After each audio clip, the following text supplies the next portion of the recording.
आप सबके अंदर विराजमान परमपिता को मेरा प्रणाम।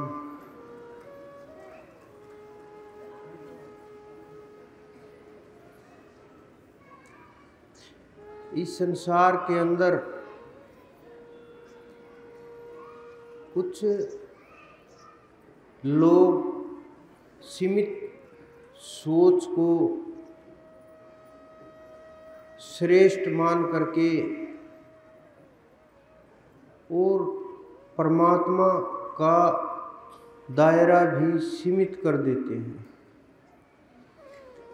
कि परमात्मा बस भारत में है, हरियाणा में आए, अयोध्या में पैदा हुए और कुछ अक्षेत्रों में गए, कुछ जगह युद्ध किए, कैसे रहे, उनको सीमित कर दिया जाता है कि बस।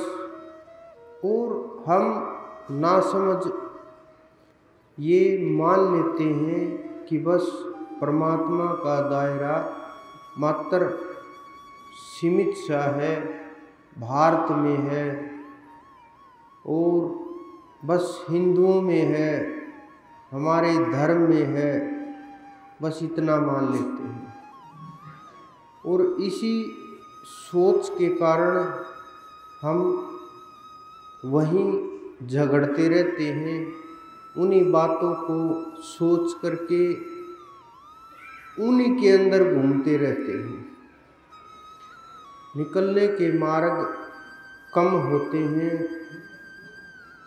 घुसने के मार्ग ज़्यादा होते हैं।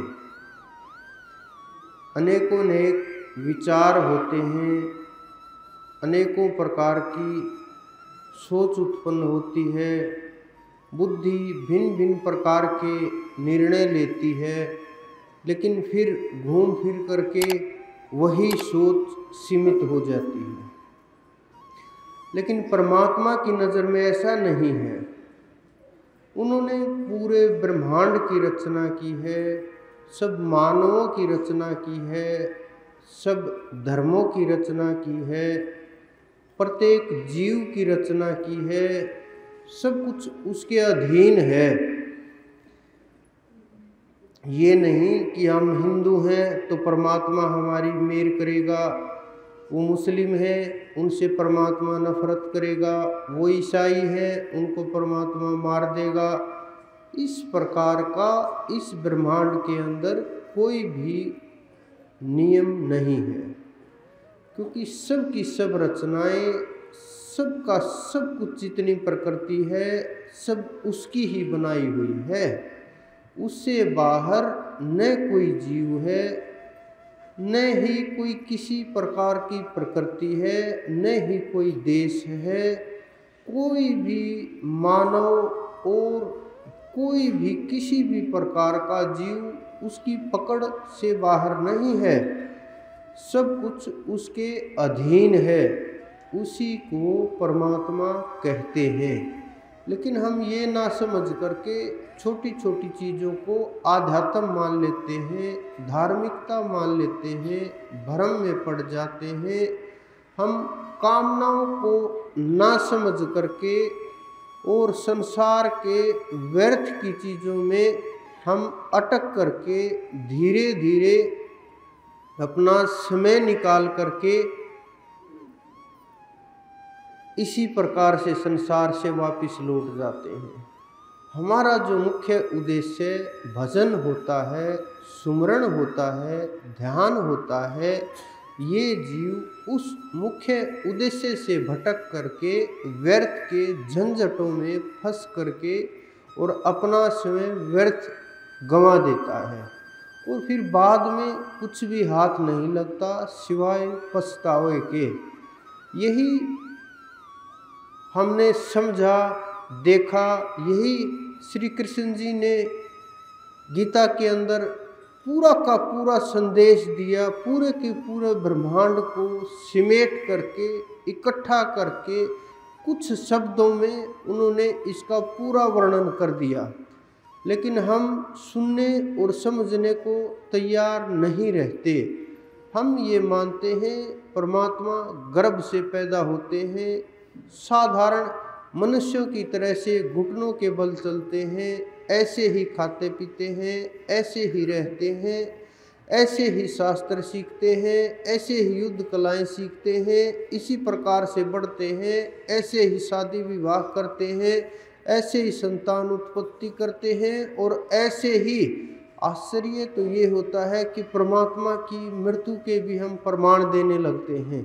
जिनको हम परमात्मा मानते हैं उनकी मृत्यु के प्रमाण देने लगते हैं कि वो हमारे परमात्मा तीर लगने से गए थे धरा को छोड़ करके, और श्री राम जी ने जल समाधि ली थी। बड़े आश्चर्य की बात है कि जिनको हम पूज्य मानते हैं, जिनके चरणों को हाथ लगाने के लिए उस समय लोग छटपटाते रहते थे कि एक बार किसी प्रकार से छू दे, हम हाथ लगा लें, स्पर्श हो जाए, ये समय के अनुसार होता रहता है। लेकिन ये बहुत आश्चर्य की बातें हैं कि हम किन चीज़ों के ऊपर बहस कर रहे हैं, जिन्हें हम पूज्य मानते हैं। हमारा हृदय ही स्वीकार नहीं कर पा रहा कि वो परमात्मा थे या हैं, क्योंकि हम उनको साधारण मानव से तुलना कर रहे हैं और उनका जीवन भी साधारण मानव की तरह से ही बना दिया। उसी प्रकार से मर्यादाएं बांध दी, एक कदम इधर उधर उन्होंने किया।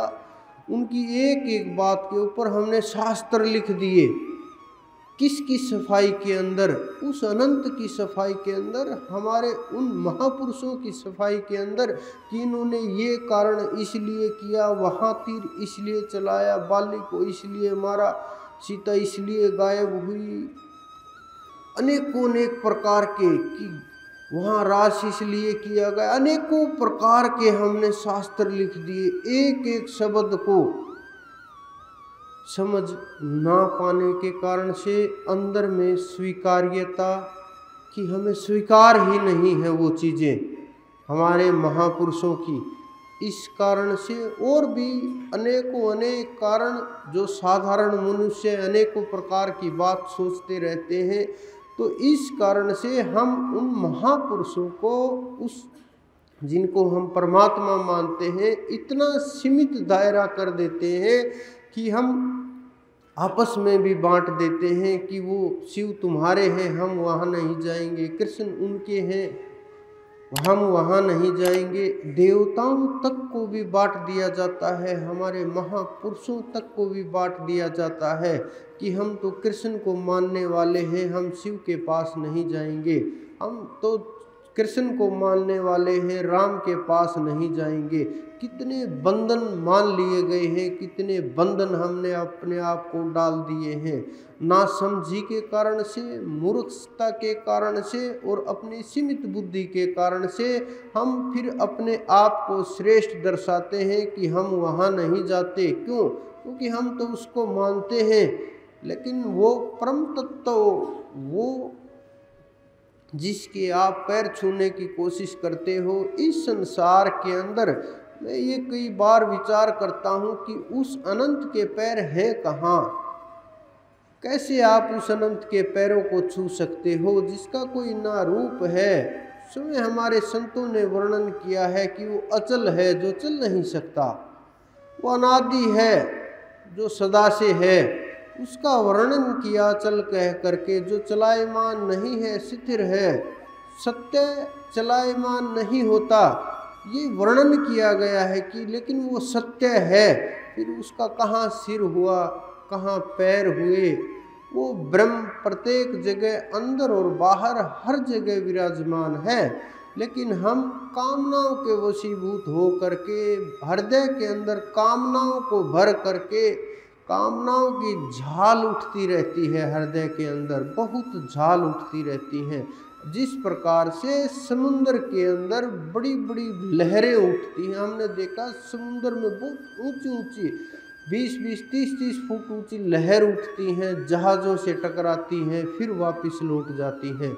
उसी प्रकार से कामनाएं मानव के हृदय के अंदर उठती रहती हैं और इतनी ऊंचा उठती हैं कि उनका वेग रोक पाना बड़ा मुश्किल होता है। जो साधारण लोग होते हैं वो और जो जानवर होते हैं पशु पक्षियों की तरह से, वो उस वेग को नहीं रोक पाते और उस वेग के अनुसार बहते चले जाते हैं।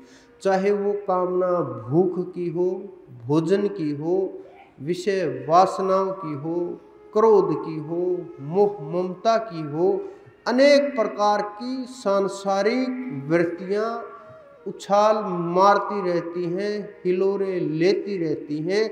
लेकिन जो साधारण लोग हैं, जो आध्यात्म की तरफ नहीं गए, उसको नहीं जानते, उस ज्ञान से अभी दूर हैं, उन्हें उस ज्ञान की पहचान नहीं, वो लोग उसमें घुस जाते हैं और कामनाओं के अनुसार जीव का व्यवहार हो जाता है और उसी प्रकार से वो कार्य करके और फिर फ्री हो जाते हैं।